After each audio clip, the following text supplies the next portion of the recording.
Hello everyone. ఏంటి పొద్దున్నే ఏం వండుతున్నాను అనుకుంటున్నారా? అదేనండి, ఈరోజు శ్రీరామనవమి కదా. అందుకే మన రాముల వారికి సీతమ్మ తల్లికి పరమాన్నం వండుదామని అన్నీ సిద్ధం చేసుకుంటున్నా. దీనికి ముందుగా స్టవ్ మీద ఒక పాత్ర పెట్టుకొని 2 స్పూన్ల నెయ్యి వేసుకోండి. మన దగ్గర డ్రై ఫ్రూట్స్ ఏవి ఉంటే అవి వేసుకోవచ్చు. బాదం, కాజు, కిస్మిస్ ఇలాగా. నేనైతే జీడిపప్పు ఒకటే వేస్తున్నాను. డ్రై ఫ్రూట్స్ వేసిన తర్వాత కంటిన్యూస్గా కలుపుతూ ఉండాలండి. ఎందుకంటే అలా కలపకపోతే ఒకటి వేగి ఒకటి వేగకుండా అయిపోతుంది కాబట్టి. వేగాక తీసి పక్కన పెట్టుకోండి.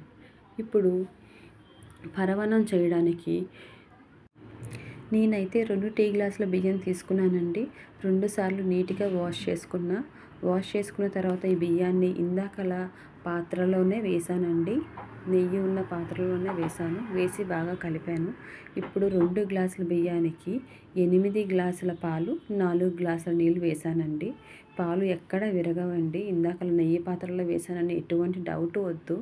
చక్కగా ఉడుకుతుందండి పరమాన్నం అనేది. పాలు అస్సలు విరగవు. మనం ఈలోపు బెల్లం తురిమి పక్కన పెట్టుకుందాం. ఈరోజు శ్రీరామనవమి కదా. ఇంటి పక్కనే ఆంజనేయ స్వామి వారి గుడి ఉందండి. ఆంజనేయ స్వామి వారికి 111 తమలపాకు దండ వేద్దాం అనుకుంటున్నా. చూడండి, అన్నం పొంగు వచ్చింది. ఎక్కడ పాలు అనేది విరగలేదు. డౌట్ అక్కర్లేదండి. నెయ్యి వేసిన గిన్నెలో పాలు వేసాము, విరిగిపోతాయేమో అని డౌట్ అక్కర్లేదు. చక్కగా ఉడుకుతుంది. అయితే స్వామివారికి దండ వేద్దాం అనుకుంటున్నామండి. ఇది అయిపోయిన తర్వాత దండ ఎలా కుట్టాలో మీకు చూపిస్తానండి. ఇప్పుడు చూద్దాం అన్నం ఉడికిందో లేదో అని.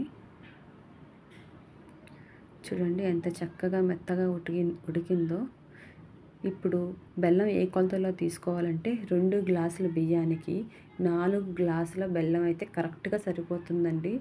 పర్ఫెక్ట్గా వస్తుంది. చూడండి ఎంత బాగుందో పరమాన్నం. ఇప్పుడు తమలపాకు దండ ఎలా కుట్టాలో చూపిస్తాను. పువ్వులు కుడుతూ సరదాగా ఈ తమలపాకు దండ ఆంజనేయ స్వామి వారికి ఎందుకు వేస్తారో ఒక చిన్న స్టోరీ చెప్తానండి. నాకు తెలిసింది నేను చెప్తాను. ఒకానొకప్పుడు మన సీతమ్మ తల్లి అశోకవనంలో ఉండగా రాముల వారు ఇచ్చిన సందేశాన్ని సీతమ్మ తల్లికి ఆంజనేయ స్వామి వారు అందించారు. రాముల వారు ఇచ్చిన సందేశాన్ని చూసి సీతమ్మ తల్లి ఎంతో ఆనందించారు. అప్పుడు మన సీతమ్మ తల్లి చుట్టూ చూశారు. పూలదండ కుట్టడానికి ఎక్కడా పూలు కనిపించలేదు.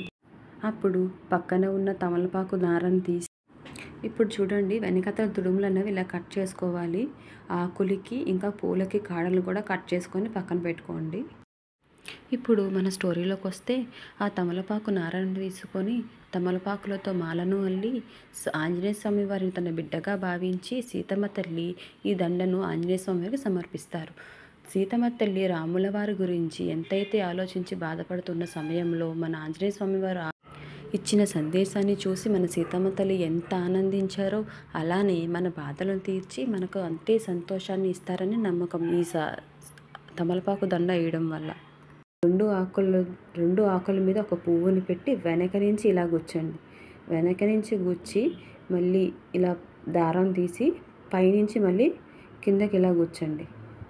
ఇప్పుడు మరో ఆకు ఎలా కుట్టాలో చూపిస్తాను చూడండి. ఇదిగోండి, ఇప్పుడు ఇలా వెనక నుంచి గుచ్చి పైకి తీసి ఇలా మళ్ళీ వెనక్కి ఇలా గుచ్చాలండి. ఇదిగోండి ఇలా 2 ఆకుల పైన ఒక పువ్వు పెట్టి ఇలా గుచ్చుకుంటూ ఇంకా అదే ప్రాసెస్లో అలా గుచ్చుకుంటూ వెళ్ళాలండి. అదిగోండి ఇలా. నాకైతే నేను దారం చేసిన తప్పు ఏంటంటే దారం కొంచెం చిన్నది, పొడవు కొంచెం చిన్నది తీసానండి. దానివల్ల ఆకులు ఎక్కువ అయిపోయాయి. నేను అప్పుడు ఏం చేశానంటే ఈ 2 ఆకులు పెట్టాను కదండి, 2 ఆకులు కాకుండా 4 ఆకులు కలిపి తీసుకున్నానండి. తీసుకొని ఇలా దండలా గుచ్చానండి. చూసారు కదా ఎంత బాగుందో. ఇప్పుడు నాకు ఇలా పెట్టిన తర్వాత కిందన ఏదైనా గులాబీ పువ్వులతో ఏదైనా పెడదామని మళ్ళీ 3 ఆకుల మీద ఆ గులాబీ పువ్వుని పెట్టి చూపిస్తున్నాను కదండి. మళ్ళీ ఇలానే వెనక నుంచి ఇలా గుచ్చి ముందుకు తీసి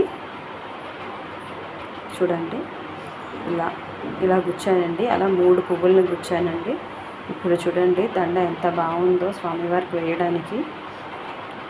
ఇప్పుడు ఇదిగోండి ఇంట్లో ఇలా పూజ చేసుకున్నామండి చక్కగా. శ్రీరామనవమి కదా, ఇంట్లో అయితే ఇలా పూజ చేసుకున్నామండి.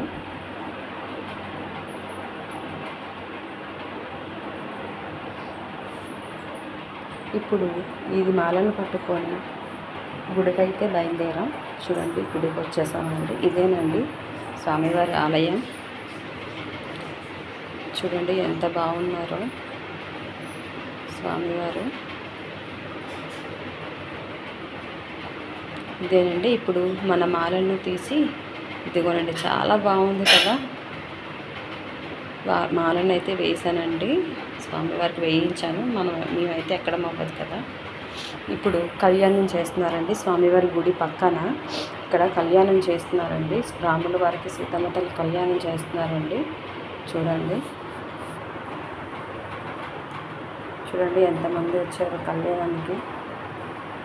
చూడండి ఎంత చక్కగా ఉన్నారో మన రాముల వారు, సీతమ్మ తల్లి, లక్ష్మణుడు, మన ఆంజనేయ స్వామి వారు.